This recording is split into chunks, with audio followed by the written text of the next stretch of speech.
우리가 감사함으로 그 앞에 나아가며 시를 지어 즐거이 그를 노래하자. 여호와는 크신 하나님이시요 모든 신들보다 크신 왕이시기 때문이로다. 아멘. 하나님은 영이시니 예배하는 자가 영과 진리로 예배할지니라. 아멘. 거룩하신 주님 앞에 엎드려 경배합니다.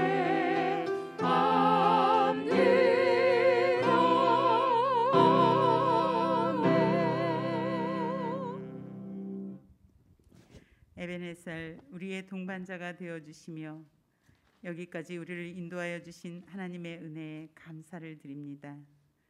주님은 환난 중에 우리의 피난처가 되어 주셨으며 고단한 인생길을 걸어갈 때 우리의 지친 발이 넘어지지 않도록 붙들어 주셨나이다.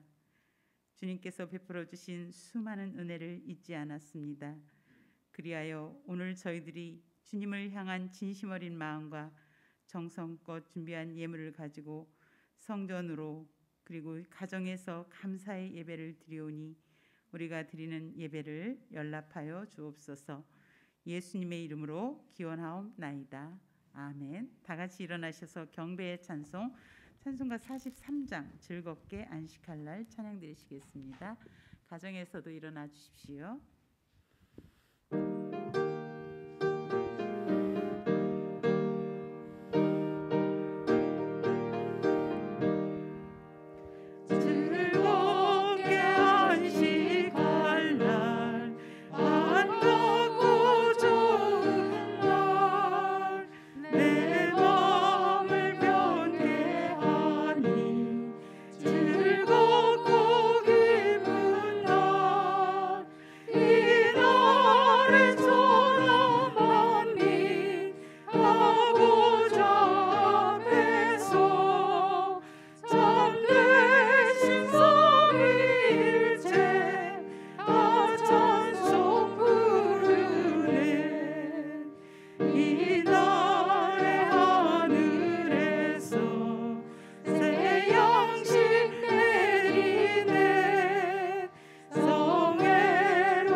성시교독 시편 104편 말씀입니다. 내 영혼아 여호와를 송축하라.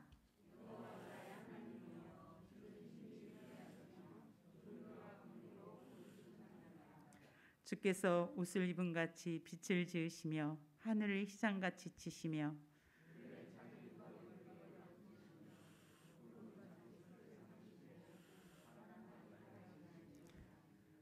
바람을 자기 사신으로 삼으시고 불꽃으로 자기 사역자를 삼으시며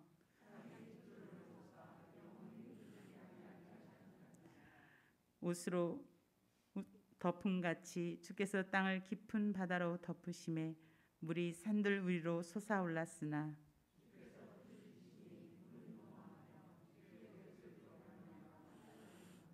주께서 그들을 위하여 정하여 주신 곳으로 흘러갔고 여호와여 주께서 하신 일이 어찌 그리 많은지요.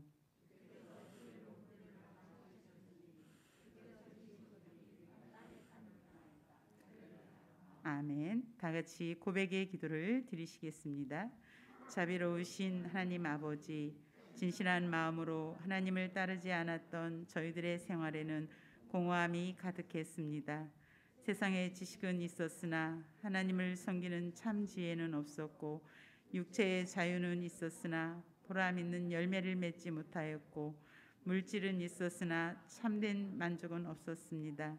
믿음은 있었으나 행함은 없었고, 기도는 있었으나 응답은 없었고, 아픔과 고통은 있었으나 눈물은 메말라 버린 메마른 삶을 살았습니다.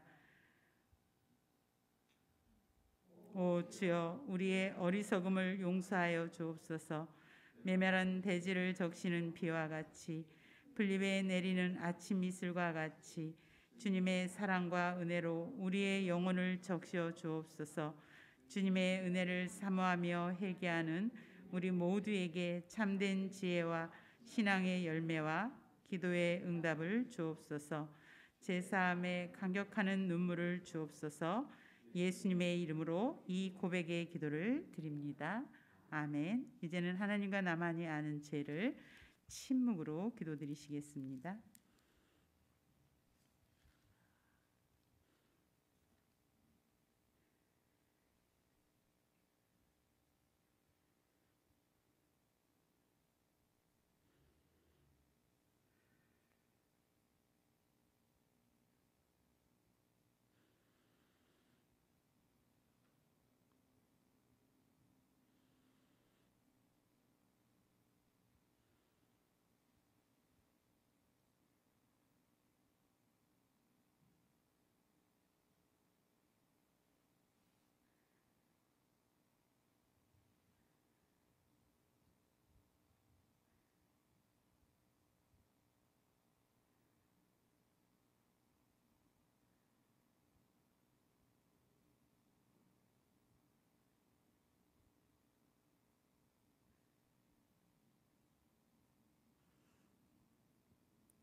악인이 만일 그가 행한 모든 죄에서 돌이켜 떠나 내 모든 율례를 지키고 정의와 공의를 행하면 반드시 살고 죽지 아니할 것이라.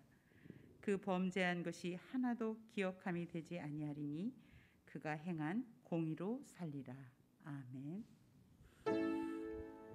성부 성자 성령 찬송과 영광 돌려보내세. 배처럼 지금까지 또 영원 무궁토록 성삼 있게 영광 영광.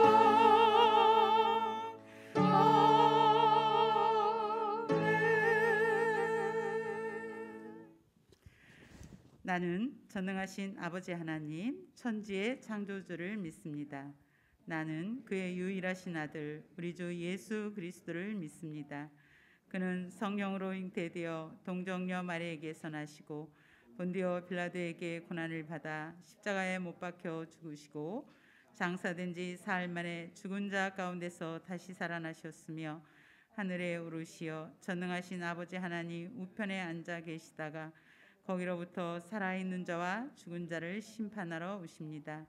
나는 성령을 믿으며 거룩한 공교회와 성도의 교제와 죄를 용서받는 것과 몸의 부활과 영생을 믿습니다.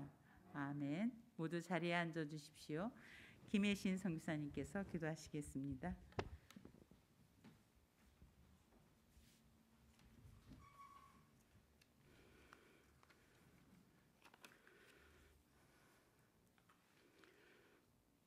온 세계가 코로나19로 인해 힘들게 지내는 시간 속에서도 대면, 비대면으로 예배를 드릴 수 있도록 허락하신 하나님의 은혜에 한없는 감사를 드립니다. 지난 한 주간의 삶 속에서도 우리의 행동과 생각이 그릇되게 살았음을 깨닫지 못하고 나왔습니다. 이 시간 회개하오니 용서하여 주시기를 원하옵나이다. 주님께 무릎을 꿇는 시간보다는 나의 삶을 풍요롭게 하는데 더욱 분주히 시간과 물질을 썼음을 고백하오니 용서하여 주시기를 원합니다. 미움은 다툼을 일으켜도 사랑은 허다한 허물을 덮는다 하셨사오니 남을 나보다 낮게 여기는 삶을 살아갈 수 있도록 힘쓰는 신앙의 공동체가 되도록 우리의 마음을 붙들어 주시기를 간구합니다. 하나님 아버지, 저희 교회는 아픈 성도들이 있습니다. 이 시간 간구하오니 아픈 곳마다 치료하여 주시고 위로와 평안으로 채워주시사 낙심하지 않고 주님께 더욱 감사함으로 나아가게 하옵소서. 또한 경제적으로도 어려움 당한 지체들이 있습니다. 힘을 주시고 일어나 다시금 달려갈 수 있는 용기를 주시기를 간절히 간구합니다. 교회가 교회답게 하옵소서. 이 시간 북녘 동포들을 위해 기도합니다. 백신도 들어갈 수 있도록 통로가 열려지게 하시고 동포들의 생활이 원활하게 이루어지도록 장마당도 다시금 활성화되어서 북녘의 동포들의 삶이 조금이나마 위로받게 하여 주옵소서. 지하교회 성도들도 불안과 공포에서 벗어나 오로지 손뼉치며 자유롭게 찬양하는 그날이 오기를 소망해 봅니다. 주여 허락하여 주시옵소서. 내년에는 이 나라를 이끌어갈 지도자를 선출합니다. 온전히 백성을 위하여 헌신할 수 있는 정직한 지도자가 선출되도록 도와주옵소서. 중찬단의 찬양을 기뻐 받아 주시옵고 예배를 위해 헌신하는 헌신자들에게 은혜 내려 주옵소서. 오늘 말씀을 전하실 목사님께 성령의 두루마기를 입혀 주시고 주의 귀한 말씀을 전하게 하옵소서. 또 듣는 저희들에게는 귀한 단비의 시간이 되게 하옵소서. 예수님의 이름으로 기도하옵고 지금은 주님께서 가르쳐 주신 기도로 기도하오니 하늘에 계신 우리 아버지의 이름을 거룩하게 하시며 아버지의 나라가 오게 하시며 아버지의 뜻이 하늘에서와 같이 땅에서도 이루어지게 하소서. 오늘 우리에게 일용할 양식을 주시고 우리가 우리에게 잘못한 사람을 용서하여 준 것 같이 우리 죄를 용서하여 주시고 우리를 시험에 빠지지 않게 하시고 악에서 구하소서. 나라와 권능과 영광이 영원히 아버지의 것입니다. 아멘. 주여 우리 기도 들으사 주님의 거룩하신 뜻대로 인도하소서.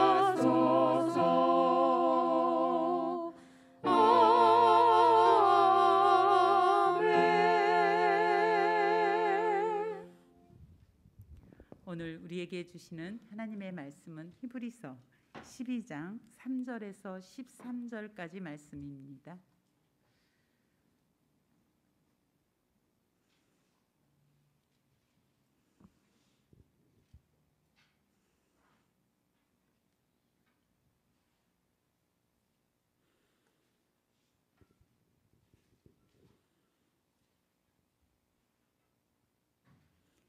하나님의 말씀을 봉독하겠습니다. 너희가 피곤하여 낙심하지 않기를 위하여 죄인들이 이같이 자기에게 거역한 일을 참으신 일을 생각하라. 너희가 죄와 싸우되 아직 피 흘리기까지는 대항하지 아니하고 또 아들들에게 권하는 것 같이 너희에게 권면하신 말씀도 잊었도다. 일러스되 내 아들아 주의 징계하심을 경히 여기지 말며 그에게 꾸지람을 받을 때 낙심하지 말라. 주께서 그 사랑하시는 자를 징계하시고 그가 받아들이시는 아들마다 채찍질하심이라 하였으니 너희가 참음은 징계를 받기 위함이라. 하나님이 아들과 같이 너희를 대우하시나니 어찌 아버지가 징계하지 않는 아들이 있으리요. 징계는 다 받는 것이거늘 너희에게 없으면 사생자요 친아들이 아니니라. 또 우리 육신의 아버지가 우리를 징계하여도 공경하였거든 하물며 모든 영의 아버지께 더욱 복종하며 살려 하지 않겠느냐. 그들은 잠시 자기의 뜻대로 우리를 징계하였거니와 오직 하나님은 우리의 유익을 위하여 그의 거룩하심에 참여하게 하시느니라. 무릇 징계가 당시에는 즐거워 보이지 않고 슬퍼 보이나 후에 그로 말미암아 연단받은 자들은 의와 평강의 열매를 맺느니라. 그러므로 피곤한 손과 연약한 무릎을 일으켜 세우고 너희 발을 위하여 곧은 길을 만들어 저는 다리로 하여금 어그러지지 않고 고침을 받게 하라. 아멘. 중창단 찬양 읽겠습니다.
인내의 믿음 제목으로 차정규 목사님 말씀 선포하시겠습니다.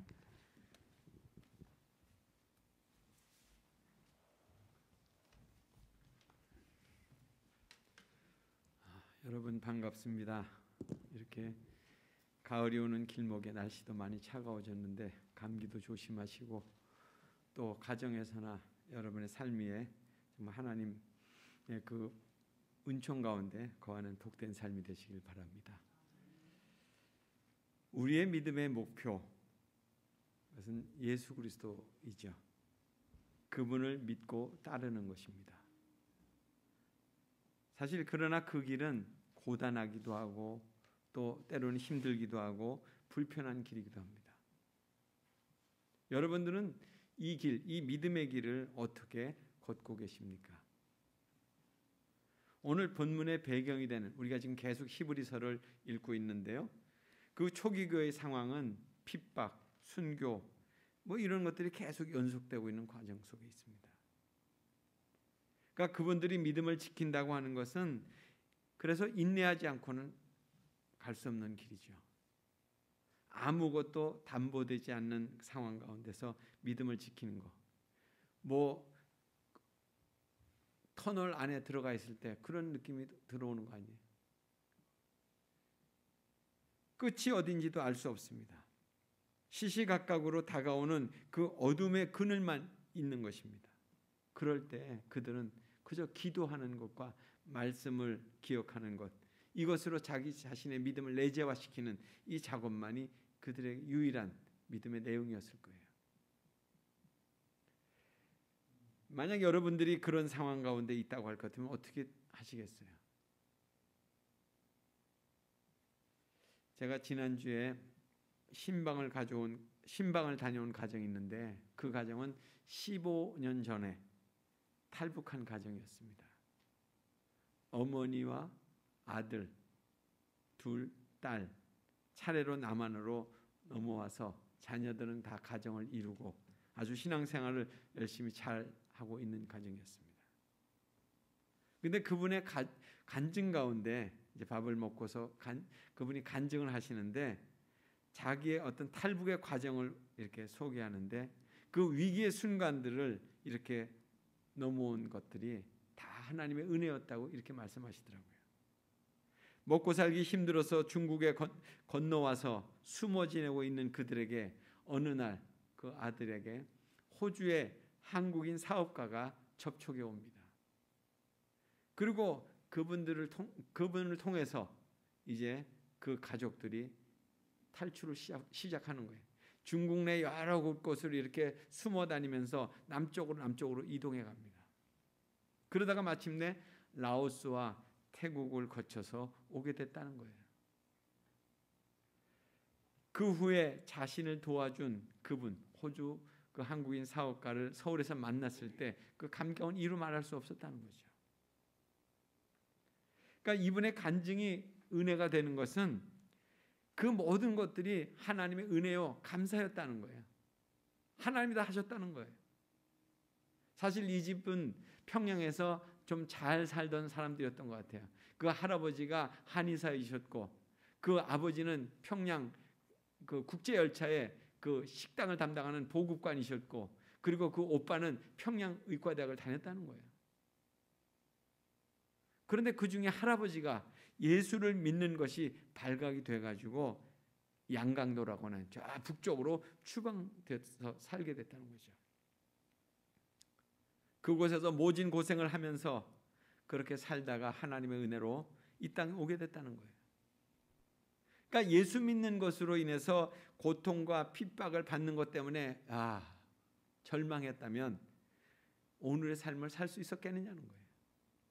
한국에 와서도 진실로 예수를 믿지 않았다면 그들의 삶이 평탄했겠느냐는 거예요.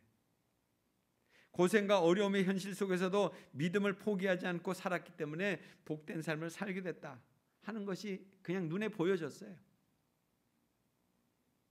오늘의 본문 그렇게 시작합니다. 예수님을 묵상하면서 인내하면서 참으라, 이것으로 시작되고 있잖아요. 너희가 피곤하여 낙심하지 않기 위하여 죄인들의 이같이 자기에게 거역한 일을 참으신 자를 생각하라. 참으신 자 누구예요? 예수 그리스도를 생각하라는 거예요. 예수님께서 당하신 고난을 제시함으로써 지금 고난 당하고 있는 그 수신자들 공동체, 그러니까 히브리서를 읽고 있는 그 공동체 사람들을 위로하고 있는 거죠. 예수님께서는 자신을 거역하고 대항하고 또 자기를 직접 십자가에 못 박은 그 대적자들에게도 직접 대응하지 않으시고 참으셨다는 거예요.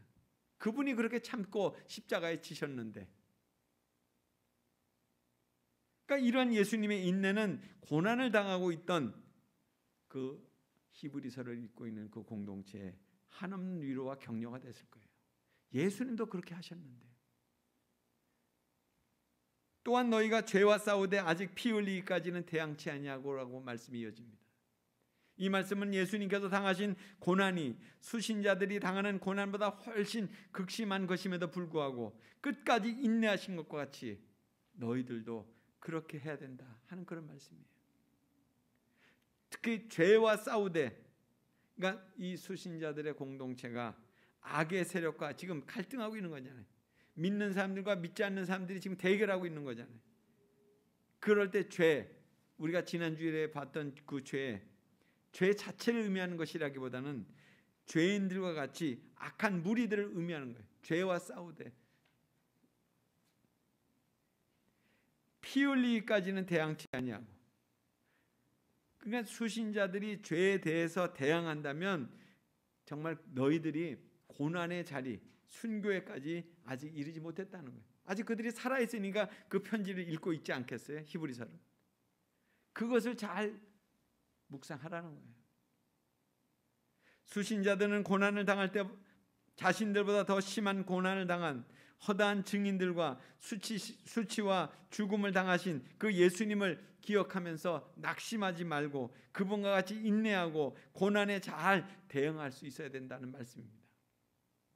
이는 아들에게 권한 것 같이 너희에게도 권면하신 말씀을 잊었도다. 그러니까 아들인 너희에게 권하는 그 권면을 너희가 잊었느냐? 내 아들아, 주의 징계하심을 경히 여기지 말며 그에게 꾸지람을 받을 때 낙심치 말라. 주께서 그 사랑하는 자를 징계하시고 그의 받으시는 아들마다 채찍질 하심이니라. 이것은 잠언의 3장 11절 12절 말씀을 인용한 거예요. 이는 하나님의 징계하시는 행위에 대해서 그 의도를 지금 말씀하시는 거죠. 하나님께서는 고난당하는 자들과 더 가까이 계시다는 거예요. 그리스도인들은 이렇게 개인적으로 집단적으로 고난을 통해서 가까이 있는 그들을 하나님께서 훈련시키신다, 그런 말씀이에요. 본문에 여러 번 지금 반복되고 있는 말씀이 징계하심, 징계, 이런 말씀이 나오는데 이것은 꾸짖는다, 또 교종한다, 징벌과 같은 수단을 통해서 교육하고 훈련한다, 그런 의미예요. 그러나 오늘 본문에서는 이 징계는 고난을 의미하고 있어요. 고난. 하나님은 자식이 잘 되기를 바라는 마음에서 부모와 같이 그 백성을 지극히 사랑하셔서 고난을 통해서 자신의 뜻에 순종케 함으로써 그 목표에 이르도록 지금 이끌어 가신다는 거예요. 그러기에 하나님의 징계와 책망은 하나님과 그리스도인 사이가 부모와 자식 간의 관계처럼 그렇게 아들됨과 같은 그런 관계라는 거예요. 그래서 하나님의 특별한 사랑과 그 책임이 더 임하고 있다는 거죠. 너희가 참음은 징계를 받기 위함이라. 이건 명령법인데요. 너희는 징계를 그냥 참으라는 거예요. 고난을 잘 견뎌내라. 지금 그렇게 명령하고 계신 거예요. 하나님이 아들과 같이 너희를 대우하시나니 어찌 아비가 징계하지 않는 아들이 있겠느냐. 아들이 아버지의 징계를 받는다는 사실은 그 아버지가 자기 아들을 진정한 아들이라고 생각하니까 그렇게 징계하는 거 아니냐. 이와 마찬가지로 하나님께서도 자기 백성에게 고난을 통해서 징계하신다는 것은 아버지로서 하나님이 자기 백성을 아들로 인정하기 때문에 그러하다는 거예요. 고난받는 것에 대해서 그렇게 지금 비유하고 있는 거예요. 따라서 그리스도인들은 이 땅에서 당하는 고난을 슬퍼하거나 좌절하는 것이 아니라 그 고난이 하나님께로부터 오는 징계로 하나님의 자녀라는 것을 증거하는 내용이라는 거예요. 그래서 기뻐하라는 거예요. 고난을 기뻐하라는 거예요. 고난을 지금 맞이하고 있는 그들에게 고난을 기뻐하라는 거예요. 그 이유, 하나님의 자녀라는 징표가 너희에게 지금 주어지고 있다는 거죠. 징계는 다 받는 것이거늘 너희에게 없으면 사생자요 참아들이 아니니라. 징계를 받지 않는 경우 징계가 아들됨의 그 증거를 반증하느냐는 거예요. 만약 그리스도인에게 하나님의 징계가 없다면 그는 사생자이기 때문에 하나님 아버지의 사랑을 받지 못할 뿐만 아니라 하나님의 나라의 상속자도 될 수 없다는 거죠. 그래서 그리스도인이 당하는 그 고난의 그 징계는 결국 우리가 하나님의 아들이다, 하나님의 나라의 백성이다 하는 것을 분명하게 일깨워주는 말씀이라는 거예요. 그러나 인내의 과정은 간단치 않죠. 육신의 아버지가 우리를 징계하여도 공경하였거늘 하물며 모든 영의 아버지께서 더욱 복종하여 살려 하지 않겠느냐. 영의 아버지는 누구이세요? 하나님이시잖아요. 온 세상을 주관하시는 하나님 아버지세요. 하나님은 하늘과 땅을 다스리는 주로서 그리스도인들을 훈련시키시고 또 헌신을 요구하는 최고의 권위를 가지신 그런 분이시라는 거예요. 우리는 영의 아버지신 하나님께 더 복종해야 된다는 것이 마땅하다는 거예요.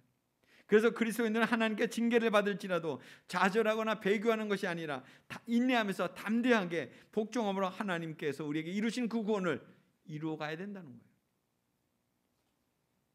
그러나 저희는 잠시 자기의 뜻대로 우리를 징계하였군요. 저희는 여긴 육신의 아버지를 얘기합니다. 자기의 뜻대로 육신의 아버지는 징계를 할 때 자녀에게 유익을 끼칠 수도 있고 그렇지 않을 수도 있는 거예요. 징계의 의도가 불확실할 때도 있다는 거죠. 그럼에도 불구하고 자녀들은 자기의 육신의 아버지를 공경한다는 거예요. 그러나 오직 하나님은 우리의 유익을 위해서 그 거룩하심에 참여케 한다. 그 하나님의 징계는 육신의 아버지의 징계와는 전적으로 다른 거잖아요. 왜냐하면 하나님은 완전하신 분이고 그분의 징계는 그분의 우리에게 고난을 주시는 그 의미는 분명한 뜻이 있는 거잖아요. 우리의 유익을 위하여 하나님께서는 그리스도인들을 징계하는 목적을 우리의 유익을 위해서 그 훈련의 성격을 띤 고난을 통해서 하나님의 거룩한 속성을 지니게 하기 위해서 그렇게 고난을 주신다는 거예요.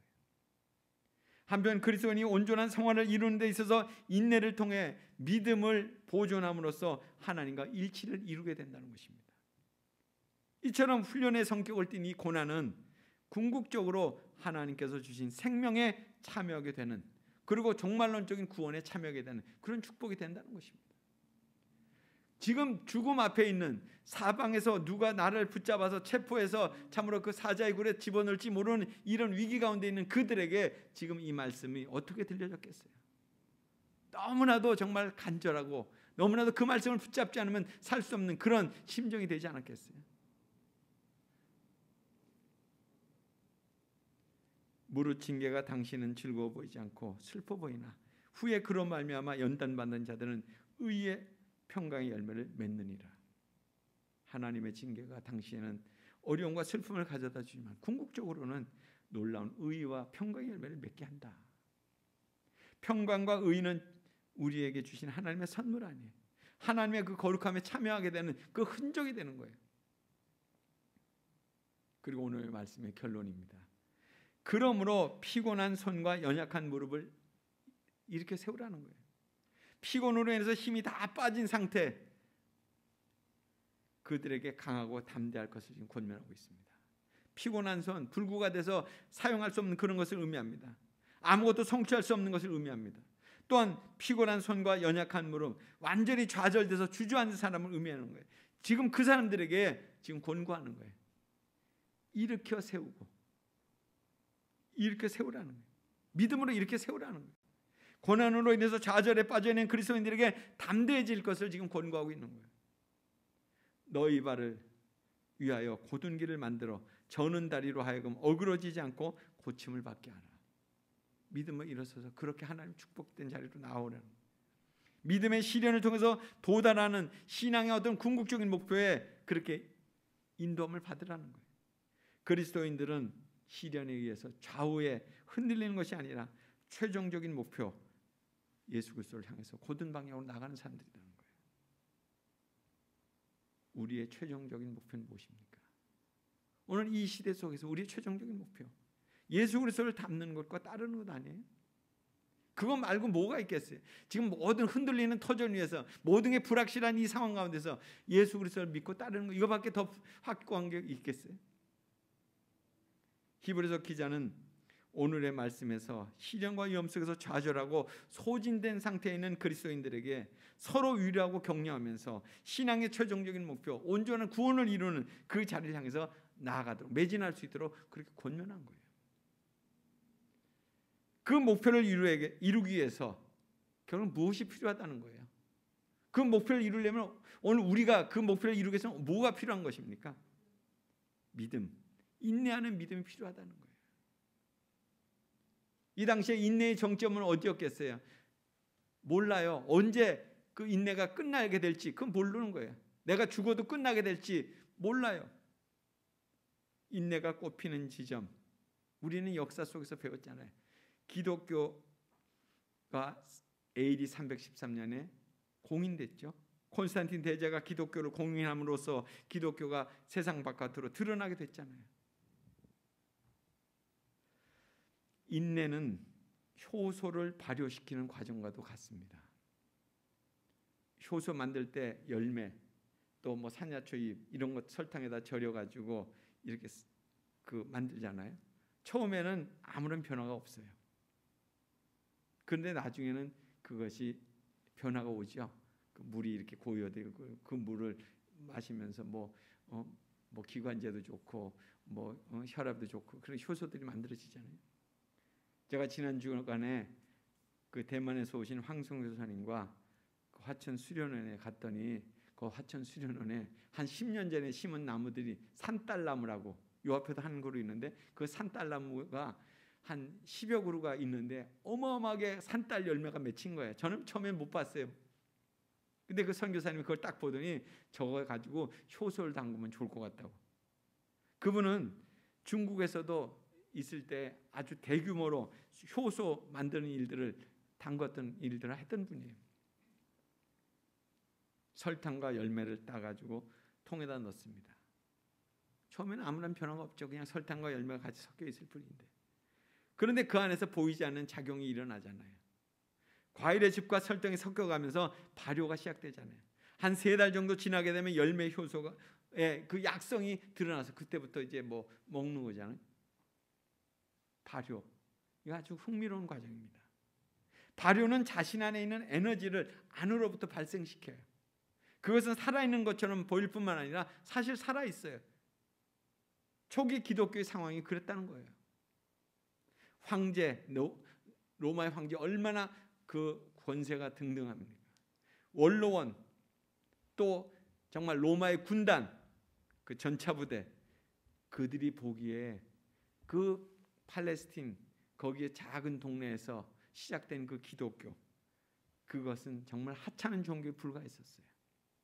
그런데 그 기독교가 새로운 생명의 에너지로 나타나게 됐잖아요. 이런 기독교적인 발효 어떻게 일어날 수 있었을까? 오늘 우리가 이 시대 속에서 다시금 생각해 봐야 될 그런 주제인 것 같아요. 아무런 통제와 계획이 없었음에도 그 기독교는 결국 그 거대한 로마 그거를 갖다가 변화시켰잖아요. 이건 설명할 수 있는 단어. 어떻게 그렇게 변화시켰을까? 그 초기 기독교를 연구한 사람들이 핵심적인 단어를 인내라고 썼습니다. 인내. 그걸 설명할 수 있는 것은 인내의 발효가 바로 오늘 기독교를 만들었다고 얘기하고 있어요. 초기 기독교인들은 인내라고 하는 그런 덕목을 지니고 있지 않았겠어요? 믿는다고 하는 거 함부로 얘기할 수도 없고, 또 믿는 사람들끼리 몰래 무덤가에서 뭐 몰래 동굴에서 그렇게 예배드렸잖아요. 그러면서 그걸 주님의 떡과 이거 주님의 살을 의미하는 떡과 주님의 피를 의미하는 포도주를 마시면서 그러면서 그들은 은밀하게 그렇게 믿음 생활을 해왔어요.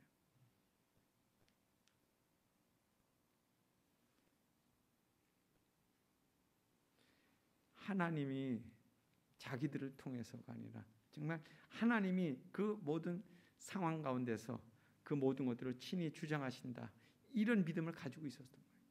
뭐 그들이 앞으로 이제 기독교가 세계를 변화시킬 것이다. 세계 복음화를 우리가 어떻게 해야 될까? 이런 거 관심 갖지 않았어요. 오직 개별적으로 그 그리스도인들이 아비투스라고 제가 그랬죠. 그냥 자기들이 알고 있는 말씀, 자기가 깨달은 말씀, 그냥 그 말씀대로 자기들의 삶을 그냥 살아간 거예요. 거기에 집중했어요. 그들의 아비투스가 건강할 때 교회가 성장한 거 아니에요. 우리에게도 마찬가지인 것 같아요. 지금 이런 시대 속에서 무슨 교회가 나가서 전도를 하고 교회가 나가서 뭘 한다고 이렇게 하면 사람들이 어떻게 생각하겠습니까? 오늘 지금 이 시대는 정말 겸손하고 조용하게 그리스도인의 길을 그냥 걸어갈 때예요. 또 우리 스스로의 삶도 사실 여러 가지로 많이 위축되고 있잖아요. 그리스도를 따르는 그 아비투스의 습관이 더 분명해져야 될 때입니다. 내가 믿는가? 그렇다면 내가 말씀대로 사는가? 그것을 내 자신을 점검하고 그리고 그 말씀대로 그냥 묵묵히 그 길을 걸어갈 그런 시기라는 거죠.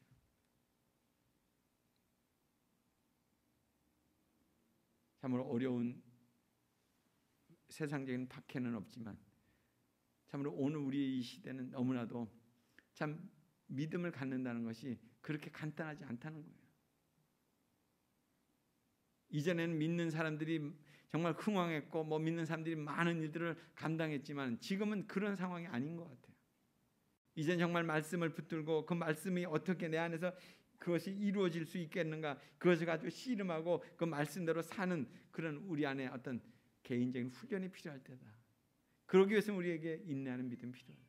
결국 초대교회가 결국 그 인내하는 믿음으로 마침내 그 꽃을 피운 것처럼 우리도 하나님의 때가 될 때까지 그저 인내하는 믿음을 지니고 묵묵히 이 길을 걸어갈 때다 하는 것입니다.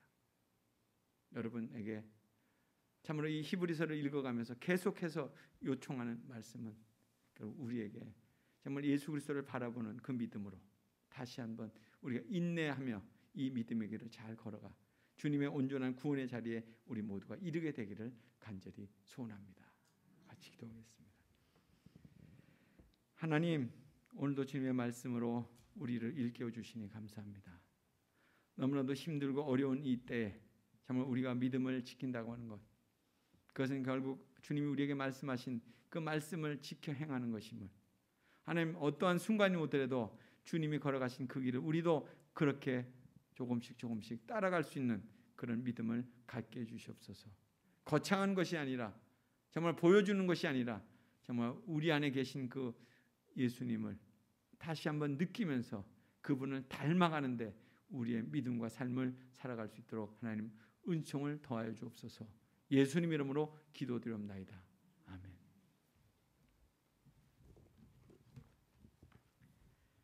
주신 말씀에 감사하여 찬송가 240장 주가 맡긴 모든 역사 찬양 드리시면서 헌금하겠습니다.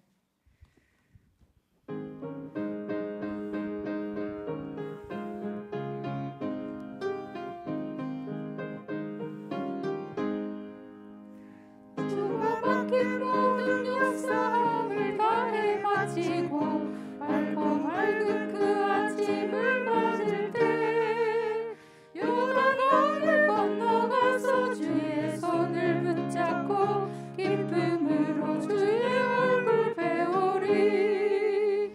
나의 주를 내가 그의 곁에 서서 배우며 나의 주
주신 말씀을 생각하여 징계가 없으면 사생자의 친아들이 아니라고 했습니다. 우리의 삶 속에 많은 징계, 고난이 있지만 하나님의 아들임을 확신하며 인내로서 믿음을 지켜나는 우리의 신앙 여정이 되어질 수 있도록 이제 코로나 백신 접종 2차까지 완료한 자는 이 예배 출석 20%까지 예배를 드릴 수 있습니다. 하나님, 이 성전 예배가 회복되어져서 우리가 하나님 앞에 인격적으로 나아가며 이 예배를 통해서 우리에게 참된 자유를 얻으며 하나님의 백성을 선포하며 나아갈 수 있는 그런 예배가 회복되어질 수 있도록 또 환우들을 위해 기도하겠습니다. 이봉희 권사님 방사선 치료가 잘 맞아서 많이 회복되었습니다. 하나님 위해서 기도해 주시고요. 조정한 집사님 오늘 참석하셨는데 자주 넘어지고 또 대상포진에 걸리셨습니다. 위해서 기도해 주시기 바랍니다.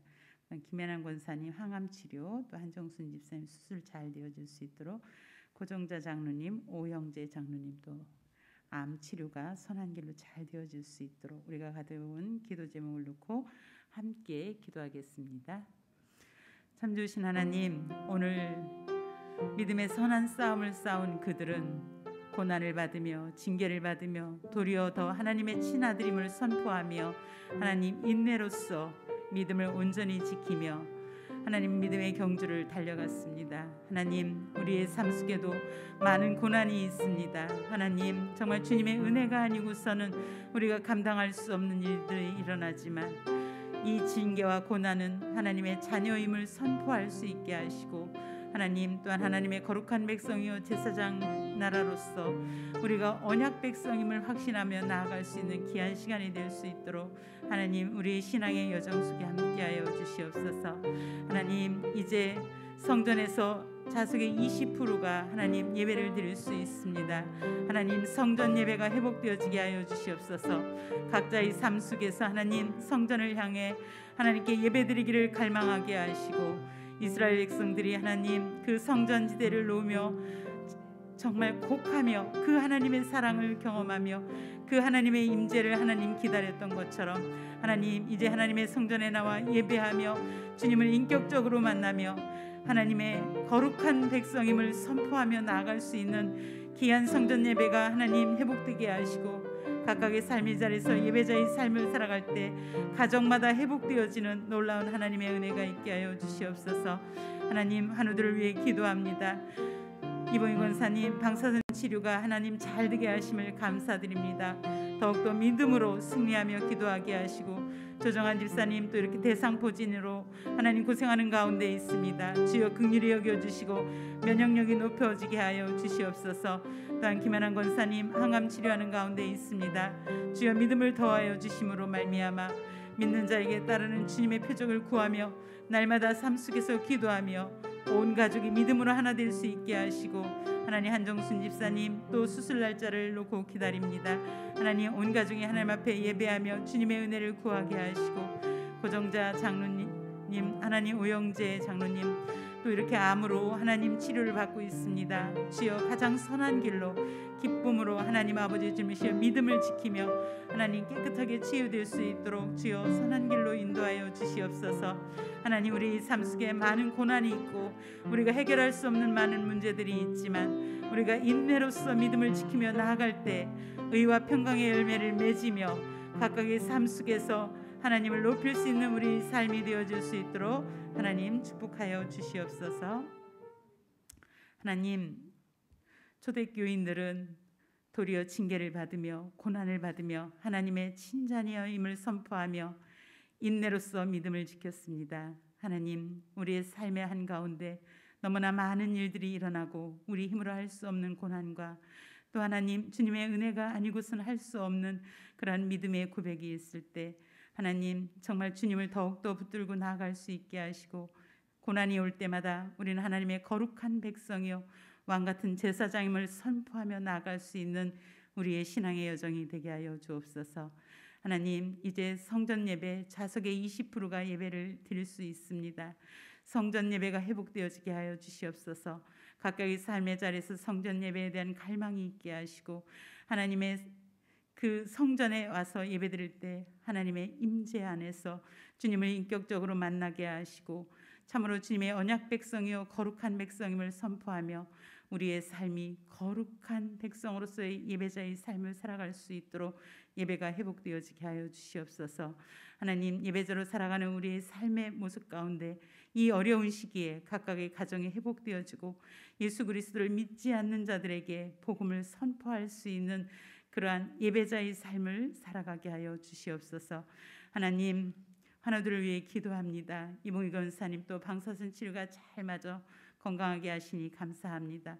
더욱더 믿음으로 승리하며 기도하며 하나님 치료를 받을 수 있도록 주님 도와주시옵시고, 또 하나님 조정원 집사님 또 이렇게 대상포진과 자주 넘어지는 가운데 있습니다.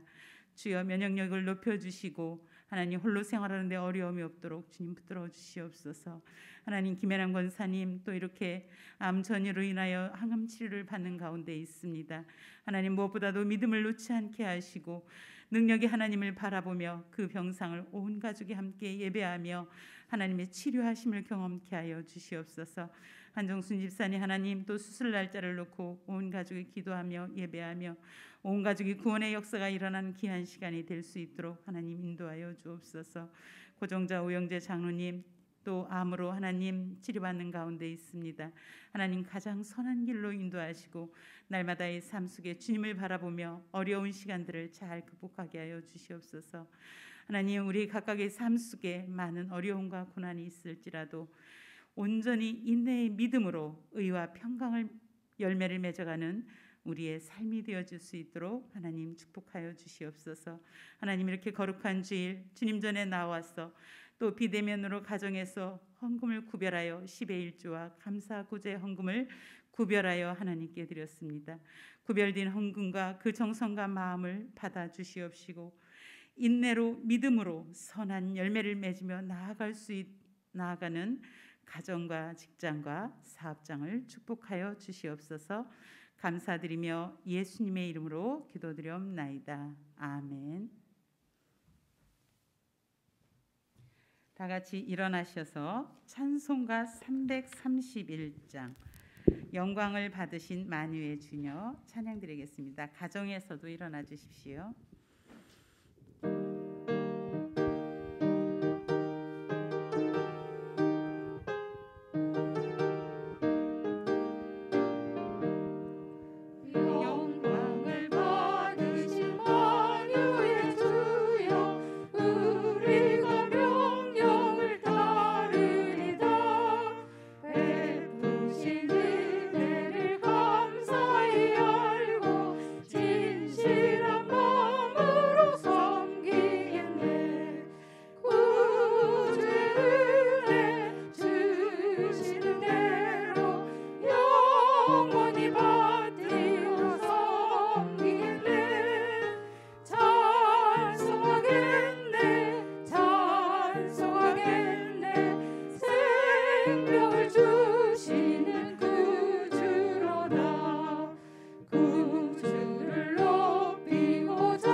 하겠습니다.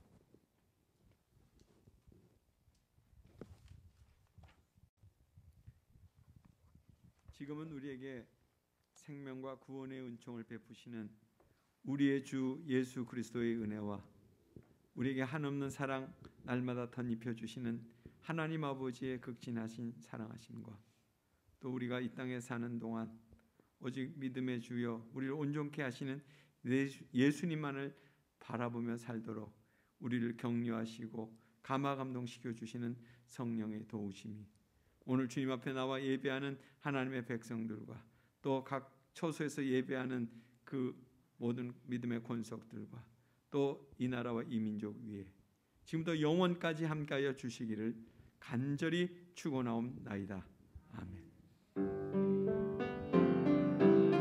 축복의 하나님, 은혜의 하나님, 이 세상 사는 동안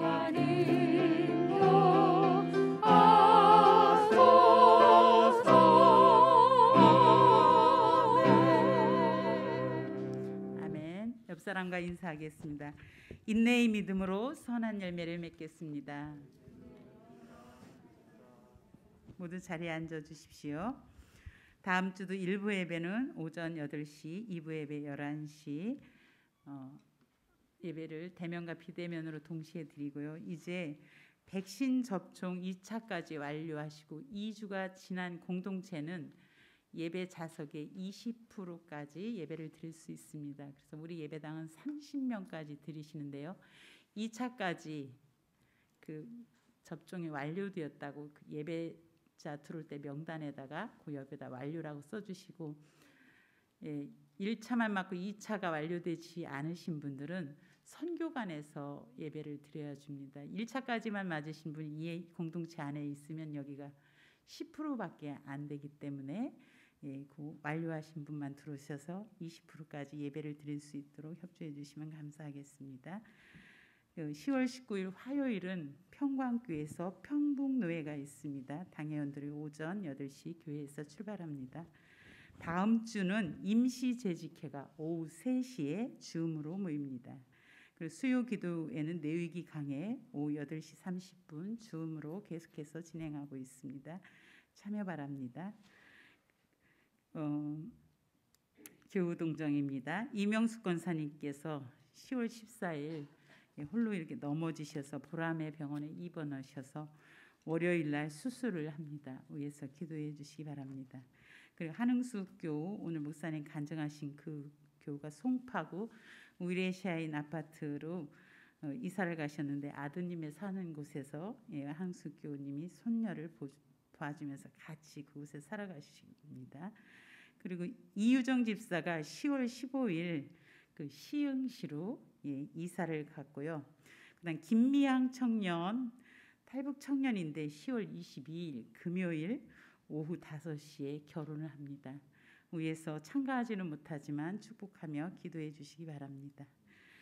이 자리에 오늘 뉴질랜드에서 박기창 집사님, 한정욱 권사님께서 예배에 참석하셨습니다. 잠시 일어나 주시고 우리가 함께 환영의 박수를 감사합니다. 그럼 오늘 10월의 암송 구절 히브리서 12장 2절 말씀을 함께 외워보겠습니다. 시작. 믿음의 주여 또 운전하게 하시는 이인 예수를 바라보자. 그는 그 앞에 있는 기쁨을 위하여 십자가를 참으사 부끄러움을 개의치 아니하시더니 하나님 보좌 우편에 앉으셨느니라.